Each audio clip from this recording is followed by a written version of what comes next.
the Republic of Kenya, Mama Rachel Ruto, the Prime Cabinet Secretary, the Honorable Musalia Mudavadi, the Foreign Affairs Minister from the Republic of Angola, Ambassador Tete Antonio, the Speaker of the National Assembly, Honorable Moses Wetangula, the Speaker of the Senate, Amason Jeffa Kingi, Your Ladyship, the Chief Justice and President of the Supreme Court of Kenya, Lady Chief Justice Martha Koome, our host Governor Eric Mutai, Excellencies Governors Present, Excellencies Ambassadors, High Commissioners, and members of the Diplomatic Corps, all other leaders, na wananchi wa Kericho, hamjambo.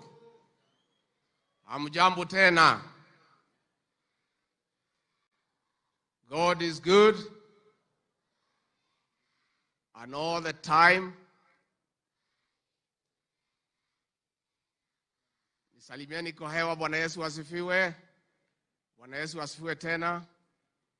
Your Excellency, I will seek your indulgence, if you allow me, before I welcome you to address the nation with tremendous respect, to request our visitor, Ambassador Antonio Tete,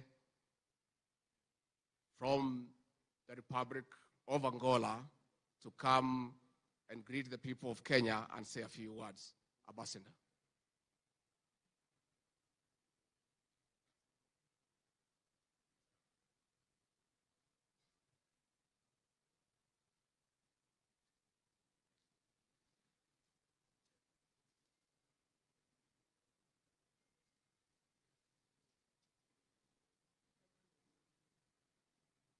I'll try to speak the small Swahili I just learned.